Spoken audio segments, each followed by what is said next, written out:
Hello மக்களே, kaiju number 8ல இந்த சீசனோட final எபிசோடுக்கு போயிடலாம்.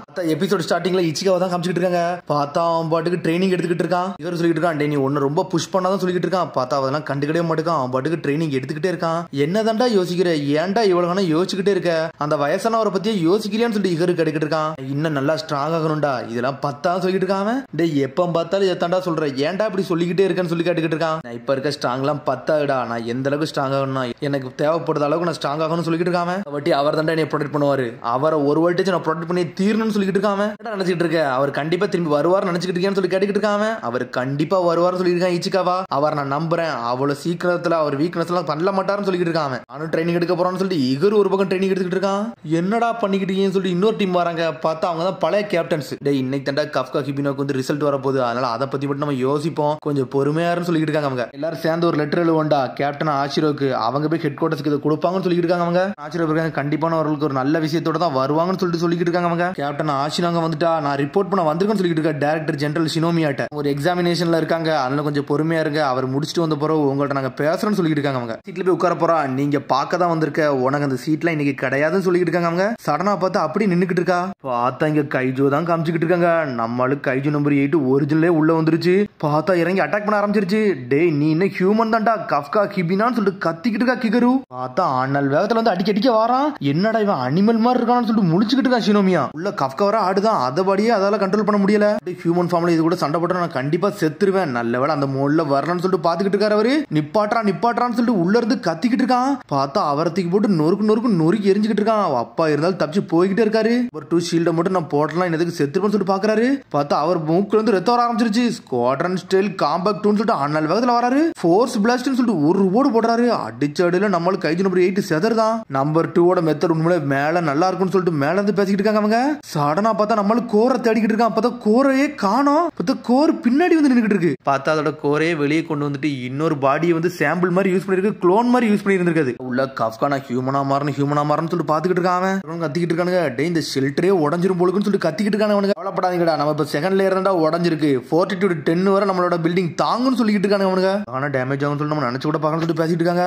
பார்த்தா கைஜோட ஃபார்ம்ல நம்மளால வேற லெவல்ல நின்னுட்டு இருக்காங்க. கைஜு நம்பர் 2க்கும் கைஜு நம்பர் 8க்கும் எப்படி சண்டை நடக்குமோ அதே மாதிரி நடந்துகிட்டு இருக்காங்க. உனக்கு இகரு பாத்துக்கிட்டு இருக்கா, நம்ம அப்பா ஏகப்பட்ட கைஜு கூட சண்டை போட்டுருக்காரு, இது உண்மையிலே டிஃபரெண்டா இருக்குன்னு சொல்லிட்டு பாத்துக்கிட்டு இருக்காவா. இனிமே புரியல, உங்க அப்பா இன்னத்துக்கு கொல்லன்னு பேருந்தாருனா இன்னத்துக்கு கொன்னே தீர்ந்திருப்பாரு, ஏன் கொல்லாம இருக்காருன்னு சொல்லிட்டு ஒன்னும் புரியலன்னு சொல்லிட்டு இருக்காங்க. அவர் வந்து கைஜு நம்பர் 8 வந்து டெஸ்ட் பண்ண தான் பாக்காரு நினைக்க, அவர் கொல்லணும்னு நினைக்கலன்னு சொல்லிட்டு இருக்காரு. அவர் டெஸ்ட் பண்ண நினைக்காருன்னு தான் சரியில்லைன்னு சொல்லிட்டு முழிச்சுக்கிட்டு இருக்காங்க. அவங்க உன்னை ஷினோமியா யோசிச்சு பாக்கா, நான் எங்க அப்பாட்ட கேட்டதுக்காண்டி அவர் டெஸ்ட் பண்ணி பாக்குறாரோ, ரொம்ப நன்றியப்பான்னு சொல்லிட்டு யோசிச்சு பாத்துக்கிட்டு இருக்காவா. அவங்க தாங்க அமைச்சுக்கிட்டு இருக்காங்க. நான் டிஃபென்ஸ் ஃபோர்ஸ் வந்ததுக்கே மக்கள் உயிரை காப்பாத்ததாண்டா அப்படின்னு சொல்லிட்டு ஹருச்சிட்ட பேசிக்கிட்டு இருக்கான். ஆனா கஃப்கா ஹிபினா என்னோட வாழ்க்கையை காப்பாத்திட்டான்னு சொல்லிட்டு பேசிக்கிட்டு இருக்கான். உருவத்தை வச்சு நம்ம என்னைக்குமே வந்து ஜட்ஜ் பண்ணிடவே கூடாது, அவனோட செயலை வச்சுதான் நம்ம ஜட்ஜ் பண்ணு சொல்லிட்டு பேசிக்கிட்டு இருக்காங்க. அவங்க நீ சொன்னது கரெக்ட்னு சொல்றான் ஹருச்சி. பார்த்தா அவங்க அப்பா போன் நம்பர் வச்சுட்டு பாத்துக்கிட்டே இருக்கான் ஹருச்சி. அவங்க அப்பாக்கு அடிக்கலாமா வேண்டாம்னு சொல்லிட்டு இங்க பார்த்தா கைஜு தான் காமிச்சிட்டு இருக்காங்க. 2 பேரும் ஈக்குவலா சண்டை போடுறாங்க, வேற லெவலா சண்டை போட்டுக்கிட்டு இருக்காங்க. டைகைஜு வேகத்துல வந்து ஆன்லகத்துல வந்து அடிச்சு நொறுக்கிட்டு இருக்காரு. பார்த்தா அவங்க அப்பாவே நொறுக்கி எரிதான் ஒரு பக்கம். இவன் அவருக்கு ரத்தம் சிந்த இருந்துகிட்டு இருக்காரு. பார்த்தா இங்க நம்பர் 8 கைஜு வந்து வேற லெவலா போய்கிட்டு இருக்கு, ரொம்ப பெருசாகுது. அது யாச்சு நிப்பாட்டியே தீரணும்னு சொல்லிட்டு கஃப்கா வர உள்ள வர போராடிக்கிட்டு இருக்கான். பார்த்தா இவ்வளவு நேரம் ப்ளூ கலர் இருந்துச்சு, இப்ப பார்த்தா ரெட் கலர்ல மாறிடுச்சு. அவரும் இன்னும் டெஸ்ட் பண்ணிக்கிட்டே இருக்காரு. கைஜு நம்பர் 8 அடிச்சு நொறுக்கிட்டு இருக்கு ஒரு பக்கம். சண்டை ஆனல் வேகத்துல போய்கிட்டு இருக்கு, ரத்தம் தெறிக்க 2 பேரும் சண்டை போட்டுக்கிட்டு இருக்காங்க. பாட்ரான்னு சொல்லிட்டு ஒரு பக்கம் கத்திக்கிட்டு இருக்காங்க கஃப்கா உள்ள இருந்து. பார்த்தா அவங்க அப்பா லாக் பண்ணி குத்துன்னு குத்திக்கிட்டு இருக்காங்க கைஜு நம்பர் 8. அவர் ரத்தம் சிந்த இருக்காரு. பார்த்தா அவர் லிமிட்டை தாண்டி போயிட்டாரு. இப்படியே போய்கிட்டு அவரை கொன்றுன்னு சொல்லிட்டு பாத்துக்கிட்டு இருக்கான் கஃப்கா. பார்த்தா கஃப்கா அப்படியே மேல பாத்துக்கிட்டு இருக்கான். பார்த்தா கிகரு அழுவது நிலைமை நின்னுகிட்டு இருக்கா. ஏதாச்சும் வழியை கண்டுபிடிச்சே தீரணும், கிகரு அப்பாவை நான் கொன்ற கூடாது, அது அவ கண்ணு முன்னாடின்னு சொல்லிட்டு பாத்துக்கிட்டு இருக்காம. பார்த்தா இவன் தூக்கி போட்டு துவைக்க மாதிரி துவைச்சுக்கிட்டு இருக்கான். பார்த்தா அவர் ரத்த சிந்த செதறிக்கிட்டு இருக்காரு. உன்னை கிகர் யோசிச்சு பார்த்துக்கிட்டு இருக்கா. டே உன் உடம்புல இருந்து மனித தன்மை மட்டும் போயிருச்சுன்னா உன்னை கொல்ல கூட யோசிக்க மாட்டேன்னு சொல்லிட்டு சொன்னதெல்லாம் யோசிச்சு பாக்குறா. அவளே வேற வழி கிடையாது சொல்லிட்டு பாக்குறா. பார்த்தா அவன் தான் வந்து இவரோட உயிரையே காப்பாத்தி இருந்திருப்பான். ஆனா நான் இன்னும் அவனை நம்புறேன்னு சொல்லிட்டு பாத்துக்கிட்டு இருக்கா. கைஜு கூட எல்லாம் தோற்றாதடா கஃப்கான்னு சொல்லிட்டு கத்திக்கிட்டு இருக்காவா. முட்டாளுன்னு சொல்றா. பார்த்தா நம்மளும் டென்ஷன் ஆயிட்டான், உள்ள இருந்து பிச்சுட்டு வாராவன். பார்த்தா இன்னொரு பக்கம் கைஜு வர முழுங்க போய்கிட்டு இருக்க. ஒரு பக்கம் அப்ளிகேஷன் ரிசல்ட் எல்லாத்தையும் யோசிச்சு பாத்துக்கிட்டு இருக்காம. ஒரு இம்பார்ட்டன்டான விஷயம் என்னன்னா, எல்லாருமே என்னை காப்பாத்த வந்தவங்க, அவங்கள காப்பாத்தாம நான் விட மாட்டேன்னு சொல்லிட்டு பாத்துக்கிட்டு இருக்காம. சடனா பார்த்தா அந்த டைகேஜ் உள்ள இருந்து கடிச்சு முழுங்கிருச்சு. அவனை உள்ள போய்கிட்டே இருக்கான். இங்க அண்ணல் வேகத்துல வந்து ஒரு குத்த போது உடனே அவர் பாத்துக்கிட்டு இருக்காரு. எனக்கு எனக்கு நம்பிக்கையே போயிருச்சு, நான் தோக்க போறேன்னு சொல்லிட்டு டைரக்டர் பாத்துக்கிட்டு இருக்காரு. ஆளு நம்ம ஆளு வந்து அப்படி கைஜு மாதிரியே உள்ள போய்கிட்டே இருக்கான். பார்த்தா அவனுக்கு உள்ள இருந்து ஒரு வெளிச்சம் வருத மாதிரியே இருக்கு. யாரும் அவனை அப்படி கையை பிடிச்சி இழுக்குத மாதிரியே இருக்கு. பார்த்தா அது சின்ன வயசுல உள்ள மீனா தான் ஞாபகத்துக்கு வருது. உனக்காண்டி எப்பவுமே நான் வெயிட் பண்ணிக்கிட்டு இருப்பான்னு சொன்னதான் ஞாபகத்துக்கு வருது. கஃப்கா அண்ணாள் வேகத்துல போய் குத்த போறான். பார்த்தா ரத்தம் தெரிச்சுக்கிட்டு இருக்கு. கிகரு மிரண்டா என்னடா ஆச்சுன்னு சொல்லிட்டு பார்த்தா கைஜு உடம்புல இருந்து ரத்தம் தெறிக்க ஆரம்பிச்சிருச்சு. பார்த்தா கஃப்கா உள்ள இருந்து கைஜு கண்ட்ரோல் பண்ணி அவன் உடம்புக்குள்ளே குத்திக்கிட்டு இருக்கான். ஒன்னு கைஜு நம்பர் 8 கிடையாது, டைரக்டர் ஜெனரல், நான் கஃப்கா கிபினோன்னு சொல்லிக்கிட்டு இருக்கான். அவன் பார்த்தா நம்மள கண்ட்ரோலுக்கு வந்துட்டான். தான் நெஞ்சில குத்திட்டு அப்படியே சாஞ்சிட்டான். பார்த்தா நம்மள அப்படியே நார்மல் ஆகுதான். சுவாட தூக்கிட்டு வந்து கழுத்துல குத்தி கொல்லலான்னு பாக்குறாங்க. டேய் உன்னோட வெப்பனை கீழே போடுறா நார்மின்னு சொல்லிட்டு இருக்கான் டைரக்டர் ஜெனரல். சரின்னு சொல்லிட்டு எல்லாரும் ஸ்டாப் பண்றாங்க. நீங்க எதுக்கு சிக்னலை வந்து ஸ்டாப் பண்ணீங்கன்னு ஒன்னும் புரியலன்னு சொல்லிட்டு பேசிட்டு இருக்காங்க. ஃபோர்ஸ்ல உள்ள ஃபர்ஸ்ட் டிவிஷன் கேப்டன் ஜென் நாருமி அவன். நீங்க உங்களையே கொல்ல பாக்குறீங்கன்னு சொல்லி கேட்டுக்கிட்டு இருக்காங்க. அவங்க இப்ப வந்து ஏத்துக்கிட்டு நான் நினைத்தோட இவன் கொஞ்சம் வேற லெவலா தான் இருக்கான்னு சொல்லிட்டு இருக்காரு ஷினோமியா. சொல்லிட்டு இருக்காரு, டே கைஜு நம்பர் 8 வந்து மெடிக் கொண்டு போங்கடா, ஏன்னா அவனோட கோர் வந்து ஏகப்பட்ட டேமேஜ் ஆயிருக்குன்னு சொல்லிட்டு இருக்காரு. அவரு நீங்க எதுவும் பண்ண போறீங்கன்னு சொல்லிட்டு அந்த கேப்டன் வந்து கேட்டுக்கிட்டு இருக்கான். அமைதியாவே இருக்காரு. பார்த்தா அப்புறம் அவர் கெட்டு போட்டு இன்னொரு மீட்டிங் வைக்கிறாங்க. அவங்க டைரக்டர் ஜெனரல் ஷினோமியா வந்து அவர் எக்ஸாமினேஷன் வந்து கம்ப்ளீட் பண்ணி முடிச்சிட்டாரு. இப்ப அதுக்குள்ள ரிசல்ட்டை பத்தி தான் பேசிக்கிட்டு இருக்கோம்னு சொல்லிட்டு இருக்காங்க. அவங்க கேப்டன் ஆஷிரோ, இவனுக்கு வந்து நீங்க தானே ஹெட்டா இருக்கீங்க, அதனால உங்கள்ட்ட தான் சொல்ல போறோம்னு சொல்லிட்டு இருக்காங்க. அவங்க நீங்க தானே கஃப்கா கிபினோ வந்து ஜாயின் பண்ண டேட்ல இருந்து பாத்துக்கிட்டு இருக்கீங்க, அப்படிதானே சொல்லி விசாரிச்சுட்டு இருக்காங்க. எங்களோட ரிப்போர்ட் என்ன சொல்லுதுன்னா, நீங்க வந்து அவன் ஜாயின் பண்றதுக்கு முன்னாடி இல்ல, அதுக்கு முன்னாடில இருந்தே அவங்க கூட பழக்கமத்துல வந்த மாதிரி எங்களுக்கு தெரிய வந்துச்சுன்னு சொல்றாங்க. அவங்க இப்ப அப்படி கிடையாது சார், நான் எதுவும் ஸ்பெஷல் ட்ரீட்மெண்ட்க்குலாம் அவன் சொல்ல வரல, பரிந்துரை பண்ணலாம் வரல, அவன் உண்மையிலே செஞ்சதை தான் நான் சொல்ல வந்தேன்னு சொல்லிட்டு இருக்காவா. ஆனா ஓப்பனா சொல்ல போனா வந்து கஃப்கா கிபினோ வந்து எக்ஸாம்ல வந்து ஃபெயில் ஆயிட்டான்னு வந்திருக்கு. ஆனா வைஸ் கேப்டன் ஹோவிச்சினோ தான் வந்து இதை சஜஷன் பண்ணிருக்காரு பேக்கப் கண்டி. இது உண்மையானு சொல்லிட்டு கேட்கறாரு. அவரு உன்னோட பேப்பர் ஒர்க்கு நாங்க எல்லாத்தையுமே தரவா விசாரிச்சு பார்த்துட்டோம், எல்லாத்தையும் அனாலிசிஸ் பண்ணிட்டோம்னு சொல்லிட்டு பேசிக்கிட்டு இருக்காங்க. அவங்க கைஜு நம்பர் 8க்கு வந்து எந்த இன்ஃபுளுன்ஸுமே இங்க இல்ல,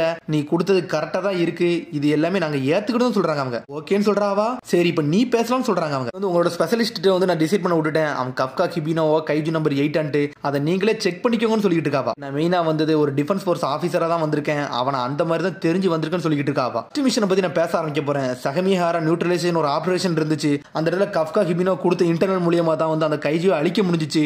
எல்லாத்தையும் சொல்ல போய் தான் அந்த யோன்கான்ஸ் கைஜுவை அழிக்கவே எங்களால முடிஞ்சிட்டுன்னு சொல்லிட்டு இருக்காவா. காம்ரேட்ஸ் வந்து அவன் ஏகப்பட்டதை காப்பாத்த வந்திருக்கான். அது மாதிரி கடைசி நடந்த பேட்டில் அந்த சமயத்துல 20 கிலோமீட்டர் எல்லாமே தரமட்டமா இருந்திருக்கும். ஆனா தேர்ட் டிவிஷன் அங்க இருக்க மக்கள் எல்லாத்தையும் காப்பாத்தினதே அவன் தான் சொல்லிட்டு இருக்காவா. இதுல அப்படி என்ன இருக்குன்னு சொல்லிட்டு கேட்டுக்கிட்டு இருக்காங்க. அவங்க டைகர் கைஜுவா இருந்தாலும் மட்டும் தான் உடைக்க முடிஞ்சிச்சு, இல்லன்னா கண்டிப்பா அவனால உடைக்க எல்லாம் முடிஞ்சிருக்கான்னு சொல்லிட்டு இருக்காங்க. அவங்க நீங்க சொன்னது கரெக்டா தான் சொல்றான், சொன்னு எல்லாரும் மிரளுதாங்க. வந்து இந்த ஆபீஸ்ல ஜாயின் பண்ணல வந்து 0% பவர் தான் உள்ளே வந்தான்னு சொல்லிட்டு இருக்கா. மீனா பாஸ் ஆனது எல்லாமே அவன் பேக்கப் மூலியமா தான் பாஸ் ஆனான்னு சொல்லிட்டு இருக்காவா. இது வரைக்கும் வந்து டிஃபென்ஸ் ஃபோர்ஸ்ல எக்ஸாம் மட்டும் 12 தடவை எழுதிருக்கான், 12 தடவையும் தோத்துட்டு இருக்கான். இதுதான் அவனோட கடைசி தருவேன்னு சொல்லிட்டு அவனுக்கே தெரியும் சொல்லிட்டு இருக்காவா. கைஜு பவரை யூஸ் பண்ணி தான் சீட் பண்ணி தான் உள்ளே வந்தானான்னு சொல்லிட்டு கேட்டுக்கிட்டு இருக்காங்க. அவங்க அதான் சொல்ல வரல, அவன் எத்தனை தடவை தோத்தாலும், அவன் 0 காம்பட்ல இருந்தாலும் அவன் இதுவரைக்கும் கிவ் அப்னு ஒன்னு பண்ணதே கிடையாதுன்னு சொல்லிட்டு இருக்காவா. அவனோட பாடி வந்து கைஜுவை மாறின பிறகு வந்து மக்களை காப்பாதுல இருந்து விலகி போனவே இல்லை. அவனை பார்த்த கஃப்கா கிபினோ தான் நான் பாத்துக்கிட்டு இருக்கேன்னு சொல்லிட்டு இருக்காவா. இது வரைக்கும் கிவ் அப் பண்ணி நான் பார்த்ததில்ல, நான் பார்க்க போறது இல்லைன்னு சொல்லிட்டு இருக்காவா. அவ அப்படி பழைய விஷயம் யோசிச்சு பாத்துக்கிட்டு இருக்கா. பார்த்தா அந்த சமயத்துல கைஜு நிறைய பேர் வந்து அடிச்சு நொறுக்கி இருந்திருப்பாங்க. பார்த்தா அந்த சமயத்துல மீனா நின்று அழுதுகிட்டு இருந்திருப்பா. பார்த்தா அப்ப கஃப்கா வந்திருப்பான், அவரோட கையை பிடிச்சி இழுக்கான். அவன் நம்மளாம் அழுதுகிட்டு தான் இருக்கான், ஆனா அப்படியே அழுவே கண்ட்ரோல் பண்ணி நின்னுகிட்டு இருக்கான். அவன் இருக்க மனிதத்தன்மையிலே நல்ல மனிதத்தன்மை கொண்டவன் தான் அவன் சொல்லிக்கிட்டு இருக்காவா. ஒரு ஆபீசரா வந்து என்ன சூஸ் பண்ண சொன்னீங்கன்னா என் மனதளவுல கண்டிப்பா அவனை சூஸ் பண்ணியே தீர்வுன்னு சொல்லிக்கிட்டு இருக்காவா. பெர்சனல் ஒப்பீனியன் யாரும் கேட்கலன்னு சொல்லிட்டு இருக்காங்க. கமாண்டர் சொல்ல வேண்டியது மட்டும் சொல்லுங்கன்னு சொல்லிட்டு இருக்காங்க. சரி கேப்டன் ஆஷிரோ, நீ சொன்னதுக்கெல்லாம் நன்றி, நீயோட போஸ்ட்டுக்கு போய் சேருன்னு சொல்லிட்டு இருக்காரு. அவரு சொல்ல வேண்டியது சொல்லிட்டு அங்க இருந்து கிளம்பிட்டா. அப்புறம் வந்து ஷினோமியாவே எல்லாரும் பாத்துக்கிட்டு இருக்காங்க. இதெல்லாம் சரிப்பட்டே வராது, இவன் 1000 தான் இருந்தாலும் ஒரு கைஜு, இவனை இங்க வச்சு நம்ம டிஸ்போஸ் பண்ணிடலாம்னு சொல்லிட்டு பேசிக்கிட்டு இருக்காங்க. டிசிஷன் உங்களுக்குள்ளது, டைரக்டர் ஜெனரல்னு சொல்லிட்டு இருக்காங்க. அவர் சொல்ல ஆரம்பிச்சாரு, கைஜு நம்பர் 8ன்னு சொல்றாரு. பார்த்தா இங்க கஃப்கா கிபினோ தான் காட்டுறாங்க. அவன மெடிக்கல் டீம்ல வச்சு சரி பண்ணிக்கிட்டு இருக்காங்க. பார்த்தா கஃப்காவும் அப்படி பழசை யோசிச்சு பார்த்துக்கிட்டு இருக்கான். அவனே வெறுத்துக்கிட்டு இருக்கான், என்னால எதுவுமே பண்ண முடியல, கைஜுக்கு நான் கண்டிப்பா திரும்பி கொடுப்பேன், இவளை இனிமேல் அளவே விடக்கூடாதுன்னு சொல்லிட்டு நினைச்சுக்கிட்டு இருந்திருக்கான். அவன் அதுக்கு ஒரு மத்த அடிசினை காட்டுறாங்க. பார்த்தா உயிரோட தான் இருக்கான். அவன் வந்து அப்படியே வந்து ஹாஸ்பிட்டல் வந்து ரிட்டர்ன் ஆயிட்டான். சடனா முடிச்சு பார்க்க நீ ஒரு வழியா முடிச்சிட்டேன்னு சொல்லிட்டு ஒரு சத்தம் வருது. பார்த்தா டைரக்டர் ஜெனரல் தான் பக்கத்துல உட்காந்துருக்காரு. நீ கொஞ்சம் அமைதியாரு, நீ எதை பத்தி கவலைலாம் பட தேவைன்னு சொல்லிட்டு இருக்காரு. அவரு எதுவும் ஆயிருச்சுன்னா என்ன ஆயிருக்குன்னு சொல்லிட்டு தலையில கையை வச்சுட்டு உட்காந்துட்டு இருக்கான். எப்படி நான் கிகரு முன்னாடி முடிச்சிருப்பேன்னு சொல்லிட்டு இருக்கான். என்ன ஒரு ஹியூமனா வந்து நீங்க ஏத்துக்கிட்டீங்களா, டிஃபென்ஸ் ஃபோர்ஸ்ல என்னால நின்று சண்டை போட முடியுமான்னு சொல்லிட்டு அவன் கேட்டுக்கிட்டு இருக்கான். ஒரு ஹியூமன் சொல்லிட்டு உன் நெஞ்சில இருக்க காயம் தண்டா அதுக்கு ஒரு பதில் சொல்லிக்கிட்டு இருக்காரு. அவரு கொல்லக்கூடாதுன்னு சொல்லிட்டு ஒன்னே கொல்ற அளவுக்கு நீ போயிட்டடா, அதுவே எனக்கு போதும்னு சொல்லிக்கிட்டு இருக்காரு. அவரு அதனால நீ ஒரு கைஜுன்னு சொல்லிட்டு நாங்க ஒரு டிசைடே பண்ணிட்டேன்னு சொல்லிக்கிட்டு இருக்காரு. அப்ப நான் சொல்ல போனா நீ ஒரு கைஜுவா இருந்தாலும் ஏகப்பட்ட மக்களை காப்பாத்திருக்கேன்னு சொல்லிட்டு நிறைய ரிப்போர்ட் வந்துச்சுன்னு சொல்லிட்டு இருக்காரு அவரு. பார்த்தா அவர் அப்படி பழசை யோசிச்சு பாக்குறாரு. நம்பர் 8 வந்து நம்மளுக்காண்டி இனிமேல் சண்டை போடும், ஆனா அது ஒரு வெப்பனா இல்லன்னு சொல்லிட்டு இருக்காரு அவரு. அதெல்லாம் கேட்டு மிரண்டுட்டாங்க. கைஜி கூட நின்று நம்மளால சண்டை எல்லாம் போட முடியாதுன்னு சொல்லிட்டு எல்லாரும் பேசிக்கிட்டு இருக்காங்க. அவன் சொன்னதை யோசிச்சு போட்டுக்கிட்டு இருக்காரு. நான் ஒன்னும் கைஜி நம்பர் 8 கிடையாது, கஃப்கா ஹிபினோன்னு சொன்னதை யோசிச்சு பாக்குறாரு அவரு. என்னால கண்டிப்பா சொல்ல முடியும், அவனால அதை கண்ட்ரோல் பண்ண முடியும்னு சொல்லிட்டு 3rd டிவிஷன்ல கொஞ்ச நாள் கழிச்சு அவன் அந்த டிவிஷனுக்கே அனுப்பிடலாம்னு சொல்லிட்டு பேசிக்கிட்டு இருக்காரு. நம்ம இப்ப வெப்பனா மாத்திட்டோம்னா ஏகப்பட்ட பிரச்சனை வரும், அது மாதிரி வருங்காலத்துல ஏகப்பட்ட டைகேஜி வரப்போகுதுன்னு கூட நமக்கு தெரிஞ்சிருச்சு. அந்த ஃபோர்ஸ் எல்லாம் நம்ம நிப்பாட்டணும்னா இந்த கைஜி நம்ம கூட இருக்கணும்னு சொல்லிட்டு இருக்காரு அவர். இது தன்மையை பேருன்னு சொல்லிட்டு பேசிட்டு இருக்காங்க அவங்க. டே நான் அப்படி பேச வர்றேன்னு சொல்றாங்க. ஓப்பனா சொல்ல போனா நம்பர் 6 வந்து 10 வருஷத்துக்கு முன்னாடி வந்து ஒரு அசம்பாவிதம் பண்ணிட்டு போச்சு. அது உங்களுக்கு இன்னமாட ஞாபகம் இல்ல.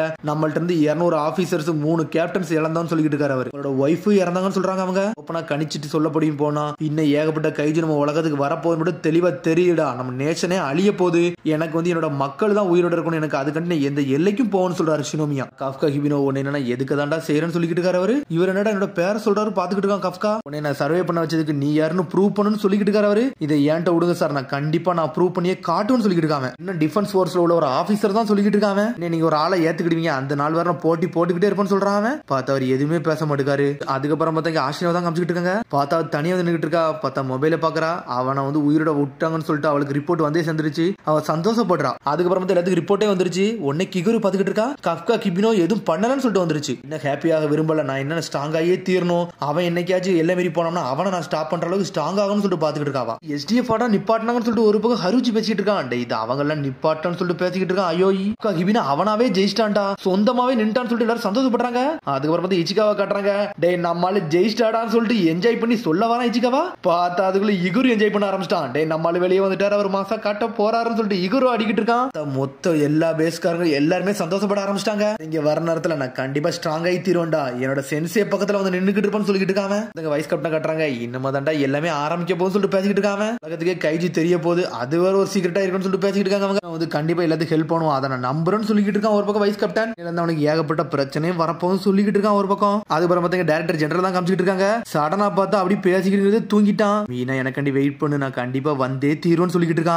அதுக்கப்புறம் பார்த்தா திரும்பி வந்து கிளீனிங் பண்ணுவாங்களா அந்த டீம் தான் காமிச்சிட்டு இருக்காங்க. பார்த்தா அவனுக்கு செஸ் விளாண்டுக்கிட்டு இருக்காங்க. பார்த்தா அவனுக்கு பாட்டு விளாண்டுக்கிட்டே இருக்கானுங்க. பார்த்தா அவனுக்கு கூட்டத்திலேயே வந்து ஒரு கைஜி இருக்குன்னு சொல்லிட்டு தெரியாம இருக்கானுங்க. அவனுக்கு ஏதோ ஒரு வீட்டுல இருந்துகிட்டு இருக்கான். பார்த்தா ஏதோ ஒரு வீட்டுல இருந்து பேசிக்கிட்டு இருக்கான். நெக்ஸ்ட் பேஸ் அட்டாக் நம்ம ஆரம்பிச்சிடலாமான்னு சொல்லிட்டு பேசிக்கிட்டு இருக்கு. பார்த்தா இன்னொரு கைஜி வந்துச்சுல, அந்த கைஜி வந்து நின்னுக்கிட்டு இருக்கு. கைஜு பவர்னா என்னன்னு காட்டும்டா, எல்லாரும் களத்துல இறங்கணும்னு சொல்லிட்டு பேசிக்கிட்டு இருக்கு இன்னொரு கைஜு. பார்த்தா அதோட எபிசோட் முடியுது, இந்த சீசனோட முடியுது. அடுத்த சீசன்ல சந்திப்போம். மரம் சப்ஸ்கிரைப் பண்ணுங்க, ஷேர் பண்ணுங்க, கமெண்ட் பண்ணுங்க, பெல் பட்டனுங்க மறங்க. See you, bye.